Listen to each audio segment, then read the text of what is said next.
Sud Radio, les vraies voix qui font bouger la France. Les vraies voix qui font bouger la France, comme tous les vendredis soirs. Dans quelques instants, place aux voix du système D. Comment donner un coup de main ? Eh bien, tous les artisans, tous les entrepreneurs, les petits entrepreneurs, les indépendants qui sont débordés et durement éprouvés par cette crise du coronavirus. On sera avec un expert fiducial dans quelques instants. On va parler du chômage partiel et de l'activité partielle de longue durée. Tout cela est très technique, assez confus. Comment s'y retrouver ? On vous dit tout dans un instant. Place aux actus qui font bouger la France. Ce sera à partir de 19h15. On va revenir sur l'insécurité. Le gouvernement est-il décidément impuissant face à cette insécurité ? On décryptera notamment les annonces de renfort du Premier ministre Jean Castex à Toulouse pour y faire face. Et puis à 19h40, parlons vrai avec les entrepreneurs. Sur Sud Radio et sur Bismart, vous retrouverez Aurélie Planex en compagnie de son invité. Sud Radio, les vraies voix qui font bouger la France. Jean-Marie Bordry, les voix du système D. Mais je le disais, comme tous les vendredis soirs, Sud Radio essaye de donner un coup de main à tous les entrepreneurs, les petits entrepreneurs, les artisans, les indépendants durement éprouvés par cette crise du coronavirus. Nous sommes avec nos deux invités. Christian Gélis, bonjour à vous. Bonsoir à vous même. Bonsoir. Vous êtes le gérant de l'hôtel Notre-Dame de Lorette à Lourdes. Vous êtes aussi le président de l'UMI des Hautes-Pyrénées. L'UMI, c'est l'Union des métiers et des industries de l'hôtellerie. Nous sommes également en direct sur Sud Radio avec Maître Antoine Montant. Bonsoir à vous. Bonsoir. Vous êtes avocat et directeur du département de droit social chez Fiducial.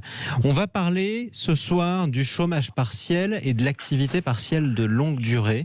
Le chômage partiel, justement, auquel de très nombreux hôtels en France ont recours. J'imagine que c'est votre cas, Christian Gélis ? Oui, absolument. Mais comme l'ensemble de mes collègues sur tous les territoires, nous avons recours au chômage partiel. À l'activité partielle, pour reprendre le terme exact, dans le cadre du dispositif dérogatoire pour ce qui nous concerne, qui a été mis en place au titre de la filière tourisme, et qui se poursuivra jusqu'au 31 décembre.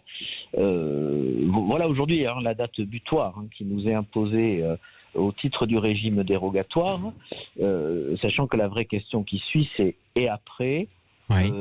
Quel chômage partiel, quelle activité partielle ? Vous avez évoqué l'activité partielle de longue durée, mais pour qui et comment et surtout pour quel type d'entreprise ? Pour quelle taille d'entreprise ? Justement, on va en parler avec... Restez avec nous, Christian Gélis, je vais vous redonner la parole. Bien sûr. Antoine Montant, on va essayer d'abord de donner quelques définitions, parce que c'est vrai que c'est extrêmement abstrait et technique pour tous ceux qui ne connaissent rien. La différence entre le chômage partiel et l'activité partielle de longue durée, c'est quoi ? Alors, c'est vrai qu'on parle couramment de chômage partiel, mais le terme exact, c'est l'activité partielle. C'est ce que disait On a effectivement. deux dispositifs. L'activité partielle, qui est un dispositif qui est ancien, mais qui a été remis en lumière avec le confinement, qui a pour vocation, notamment dans le cadre de cette crise sanitaire, de répondre à des événements de caractère exceptionnel. Donc, il y a eu des fermetures. Tout de suite, les pouvoirs publics ont mis en place et élargi le recours à l'activité partielle. Mais on s'est vite rendu compte que cela ne suffisait pas. Donc on a ressorti des cartons aussi un vieux dispositif qui n'existait plus, mais qui a été remis en nouveau à l'ordre du jour dès le mois de juin de cette année, qui est l'activité partielle de longue durée. Voilà. Alors cette activité partielle de longue durée, elle est ouverte à toutes les entreprises qui sont confrontées en fait à une réduction durable d'activité et dont la pérennité n'est pas compromise. Et va se poser la question effectivement de savoir comment on va pouvoir articuler ces deux dispositifs. Alors en fait, il y en a un peu plus, un troisième, mais comment on va articuler ces deux dispositifs, surtout lorsque le dispositif exceptionnel et dérogatoire dont a parlé monsieur va prendre fin, selon les déclarations du ministre de l'économie, au 31 décembre. Effectivement, donc ça c'est la date butoir qui fait qu'en plus c'est difficile pour tout entrepreneur de savoir où il va et de mettre en place une stratégie ou une politique parce que la visibilité n'existe pas. Même vous pouvez le confirmer, Antoine Montant, c'est très difficile de savoir ce qui va durer combien de temps et jusqu'à quand.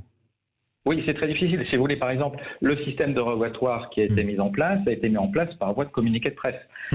On n'a toujours pas de décret concernant cette prise en charge à 100% jusqu'au 31 décembre. Ça veut dire que ça existe En théorie, mais c'est pas appliqué et c'est pas applicable en ce Si, moment. c'est applicable et c'est appliqué. Mais c'est vrai que pour un juriste, c'est toujours un petit peu compliqué. On C'est appelle bancal. ça maintenant le droit mou Oui. ou le droit souple. Donc c'est vrai que c'est pas évident, mais bien évidemment, au cas par cas, on arrive quand même à accompagner les entreprises sur ces choix-là. Alors corrigez-moi si je me trompe, Antoine Montant. Chômage partiel, par exemple, j'ai plusieurs employés, hein, j'en ai 3 ou 4.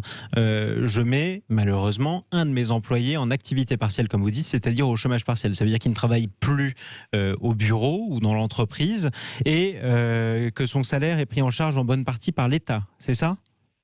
Oui, alors, petite nuance quand même. Hein. Dans les entreprises, on parle en fait, la question que vous posez, c'est par rapport notamment à l'individualisation du chômage partiel. Cette individualisation n'est possible qu'en cas d'accord d'entreprise. C'est-à-dire que dans une petite entreprise où il est très difficile d'individualiser, il va falloir, si on souhaite individualiser, identifier des services. Ce qui va être très compliqué. Donc à ce moment-là, on demande à ce qu'il y ait un traitement équivalent pour l'ensemble des salariés, c'est-à-dire qu'il va falloir réduire le temps de travail de l'ensemble des salariés, et puis après peut-être jouer par roulement, mais au final, chaque salarié devra avoir été traité de la même manière. Que personne ne soit lésé. C'est ainsi que vous fonctionnez. Vous avez combien de salariés, Christian Gélis ? Alors, moi, en l'occurrence, dans la mesure, je vais vous faire très peur, dans la mesure où je suis sur une activité saisonnière que je me trouve à Lourdes. Tout à fait. Et vous en avez les échos par ailleurs, la saison est morte. Nous n'avons été en situation de pouvoir embaucher personne. C'est ça. Donc, la moitié des établissements sont fermés. Les autres ouvrent de manière un peu sporadique et ont bien entendu recours à ce chômage partiel. Et votre maître, excusez-moi, Antoine Montant.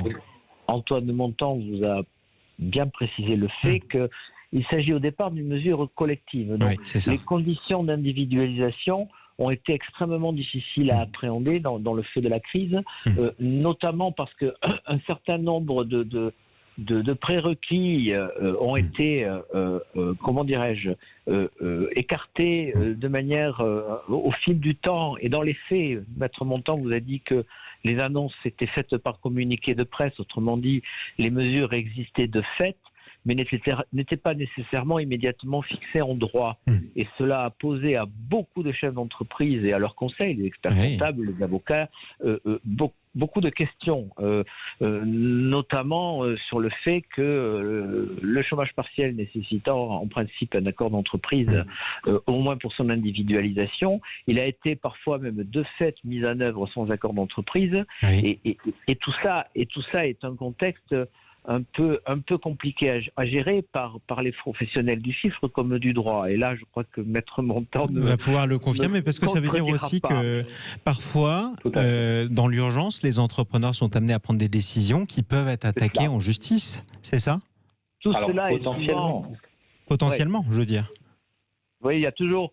Vous savez, dans ce monde-là et dans ces questions-là, évidemment, on a toujours cette fameuse réponse qui est de dire sous réserve de l'appréciation des tribunaux. Là, je renvoie la balle à l'avocat. Effectivement. Et donc, aucune décision, mais ça c'est vrai dans toute la vie, mais au cas particulier en crise, c'est encore plus vrai. On peut être amené à prendre des décisions que même l'administration peut nous valider temporairement, d'une certaine manière, mais qui pourraient être remises en question. Alors évidemment, il y a des tolérances qui se sont installées, mais tout ce qui est de l'ordre de la tolérance, tout ce qui est de l'ordre de la facilitation ponctuelle, c'est extrêmement toujours précaire en tout cas. Antoine Montant. Oui, c'est vrai. Là, on est face à la rigosité de la règle, je vais dire, par rapport à la pratique et au bon sens. On s'est retrouvé dans des situations totalement ubuesques où, alors je ne vais pas prendre le secteur d'hôtellerie, mais je vais prendre le secteur du bâtiment, où vous avez un entrepreneur du bâtiment qui a plusieurs chantiers et qui, au mois d'avril, dit bon, moi j'ai des chantiers qui ont fermé, j'en ai d'autres qui sont restés ouverts. Et je ne vais pas demander aux salariés qui sont sur le chantier fermé de venir travailler sur le chantier ouvert, parce que j'ai déjà mes salariés. Vous voyez, et encore, sur le papier, il ne peut pas individualiser. Mais par bon sens, il est obligé de le faire, de toutes les manières. Donc, On verra dans le cadre des contrôles, bien évidemment, s'il y a une discussion qui est possible avec l'administration du travail pour lui faire admettre que même si sur le papier on ne peut pas individualiser, eh bien dans les faits on ne pourrait pas faire autrement. Il en allait de la pérennité de l'entreprise. Effectivement, et donc ça fait encore des moments difficiles ou en tout cas de tension à passer pour ces entrepreneurs. Parlons de l'activité partielle de longue durée, qui n'est pas tout à fait la même chose que ce qu'on appelle le chômage partiel. Antoine Montant, quelle entreprise y a droit ? Alors, toutes les entreprises y ont droit. Quelle que soit leur taille. Quelle que soit leur taille, mais il y a des conditions en fait. Alors, pour revenir un tout petit peu en arrière, je vais juste parler de 3 objectifs. L'objectif du gouvernement, dans toutes les mesures qu'il prend, c'est le maintien de l'emploi. L'objectif des entrepreneurs, dans les outils qu'il utilise et les décisions qu'il utilise de la part du gouvernement, c'est pas forcément le maintien de l'emploi, c'est la survie de l'entreprise. Alors bien évidemment, cette survie passe par le maintien, mais ce qui veut dire qu'il va falloir réfléchir sur la façon dont on va utiliser les différents types d'activités partielles. Donc l'activité partielle classique, c'est en cas de difficulté exceptionnelle. L'activité partielle de longue durée, là, on va utiliser donc un dispositif qui est ouvert à toutes les entreprises, qui va pouvoir être mis en place soit par accord de branche, donc défini au niveau de la branche professionnelle, avec une déclinaison par ce qu'on appelle une décision unilatérale, soit par accord d'entreprise. Voilà. Et cet accord, ces mesures vont être ensuite soumises à la validation de l'administration du travail, qui va vérifier notamment quel type de contrepartie l'employeur met en place pour utiliser cette activité partielle de longue durée. Sauf que, imaginons que je sois un tout petit entrepreneur, 3 salariés. Comment on fait un accord d'entreprise avec 3 salariés ? Alors, on va le soumettre à la ratification des salariés. Tout simplement. Pas besoin de délégués syndicaux, pas besoin de délégués de représentants du personnel. Pas besoin de représentants du personnel, pas besoin de délégués syndicaux. Ça fait partie des bénéfices des ordonnances Macron de 2017, où on va pouvoir, dans toutes les entreprises, quelle que soit sa taille, négocier un accord d'activité partielle de longue durée. Est-ce que c'est avantageux par rapport au chômage partiel, ce qu'on appelle le chômage partiel ?